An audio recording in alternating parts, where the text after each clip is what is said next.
I'm Bob at I Like to Make Stuff, and today we finally have countertops.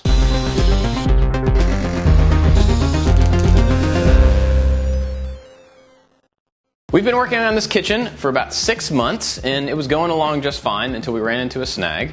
We ordered countertops, and they have taken months to be delivered. And unfortunately, there's several projects that are waiting on the countertops to be in place first, but I found out some good news. In 2 days, the countertops will show up, and then we can keep moving ahead. And in the meantime, we've got a couple of things we want to finish up before they get installed. And one of the big things is finishing up the island. There's a bunch of different ways you can make a kitchen island, but in this case, I just made individual cabinet boxes, screwed them all together, and then screwed them down to the floor. So they're just cabinets. We've got the front of this all finished up. In fact, we're actually using a lot of these already. We've got the appliances installed, but the back side of this thing is pretty ugly. When building these cabinets, I could have just covered the back with plywood, and that would have probably looked good enough. But I wanted to make sure that we had enough access to get all of the appliances installed, get the electrical work done, all that type of stuff. So at this point, we need to cover it up and make it look good. We're going to make a slatted wall that covers it up, something that we can put on and take off if we need to. And it doesn't really need to be super detailed. It's going to be covered up with the shadow and with some stools that are going to sit here. So we're going to make something textural, something that looks nice and is really simple. Obviously, you could do this with any wood that you want to, and I've gone through some of the different options that we have available to us to try to figure out which one is going to be not terribly expensive, which one's going to be not a huge amount of work to actually mill up and get it to the right sizes, and just what we can get enough of. So we've got a bunch of cherry. Unfortunately, it's all rough sawn, so it would be a huge amount of work to get it down to pieces like this. You can buy poplar or maple, and it's already milled down to the right sizes, but these are going to be pretty expensive. And so what I think I'm actually going to do is get some cedar decking boards, and then we're going to strip them down into individual strips, and I think that's going to be a relatively cost-effective way to get a bunch of variation out of big single boards that you can get at a home center. So I got some cedar boards, and I got 1x10s because we're going to use 1.5 inch strips. And so I did a little bit of basic math and figured out that we can get the most bang for our buck out of this width board. And I want to cut these down into those strips, but I have to try to avoid some of the big cracks. The stuff we had to choose from has a lot of knots, which that's how cedar is. There are also a lot of cracks and a lot of chunks on the edges that are kind of missing. So I'm going to try to work around those to make these as efficient as possible. First step is to cut them all in half, and then go back and cut each one of those into all the strips.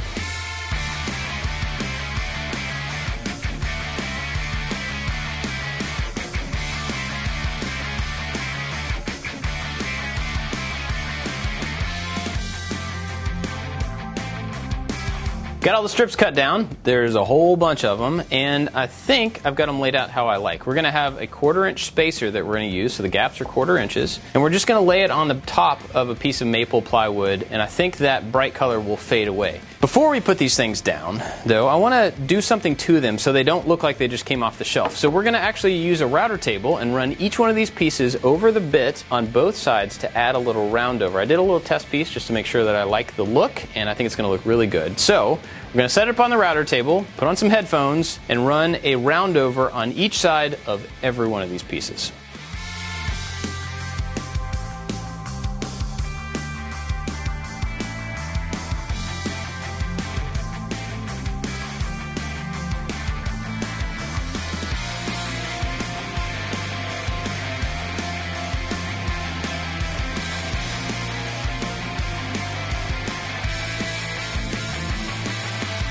So we've got to make this pattern and put these little strips on this board, and I want to screw them in from the back to make sure that they're nice and strong over time. In the meantime, we need to get them spaced out evenly, and then I can flip the whole thing over. So we're going to use some hot glue, put a couple of dabs on each one of these pieces, stick it down, then use this 1/4 inch spacer before putting on the next one, and we'll work a few at least, flip it over and make sure that they stay in place, add some screws, flip it back over, and repeat.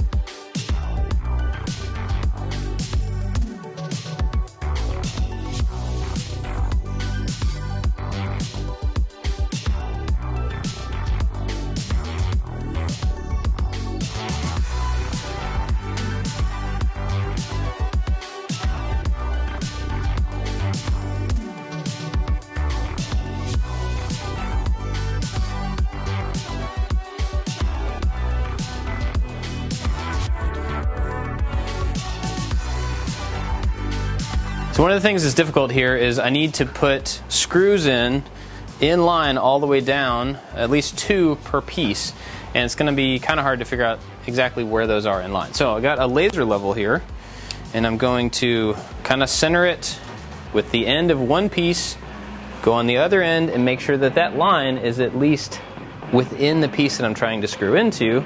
Then along this line, I can just pre-drill and drive in 2 screws, and then I move it down to the next one.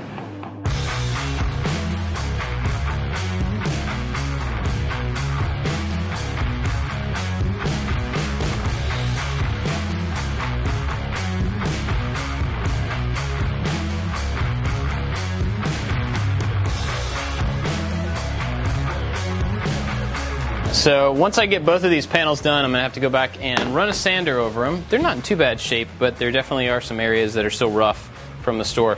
So I'm going to sand them down a good bit, and then we're going to put some sort of a clear coat on this to try to bring as much contrast to the wood as possible. I'm not sure what that is yet. Probably something with an oil in it. That seems to make cedar pop a little bit more. So an oil and polyurethane mixture of some sort, but I still have the whole other panel to do first.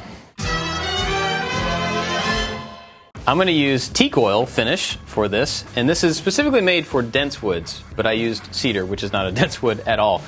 The thing about this is that it has a lot of oil in it that will penetrate the wood, and then there's a polyurethane in it that hardens, and so that will harden the surface of the wood a little bit, which is great for things that are already hard like teak. I'm going to use it on this cedar just because I have it around. I like the look of it.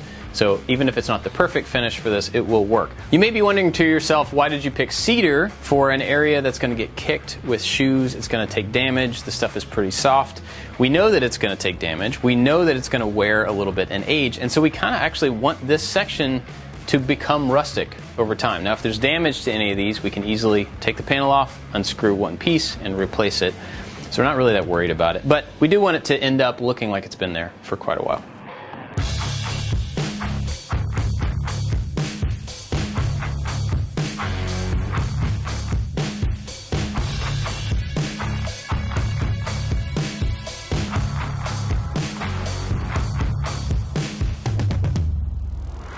I'm extremely excited to finally announce that we have countertops.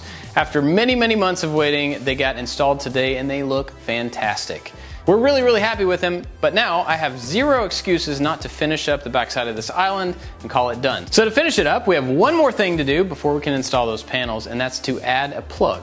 To add power here, I'm not going to run a whole other box. I'm going to do something that's kind of temporary, and it's actually going to be attached to the panel that's going to come in and out. This is essentially just a power strip, but it's shaped in a way that you can install it into something, drive in some screws, and it makes it a little bit more permanent. The other end of this is going to get plugged into a receptacle that I've already put inside this island, so if I ever need to take it out, I can just unplug it and move on. And in case you're wondering, this is the exact same one that we used in the pull-out pantry that we created earlier, right over there, and if you want to check out that video, we'll have it linked.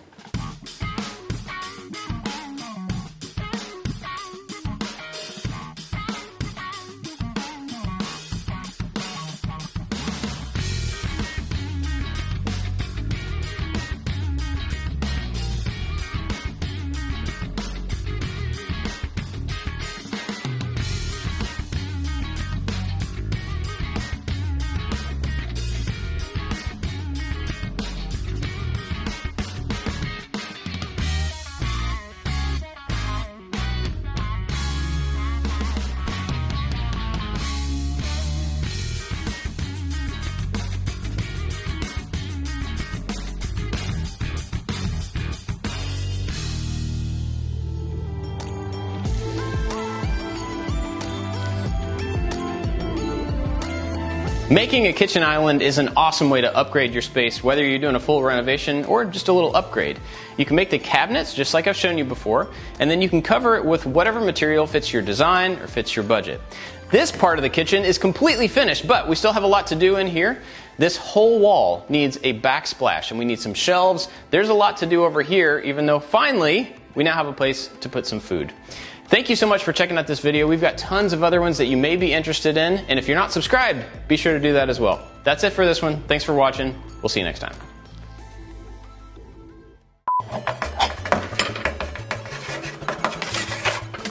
Perfect. Making a kitchen island is an awesome way to up your game of your what am I trying to say? Upgrade your kitchen. Upgrade your space, whether you're doing a full renovation or just a little upgrade. Did I say upgrade? Dang it. Specifically to what you need in the floor print. Floor print?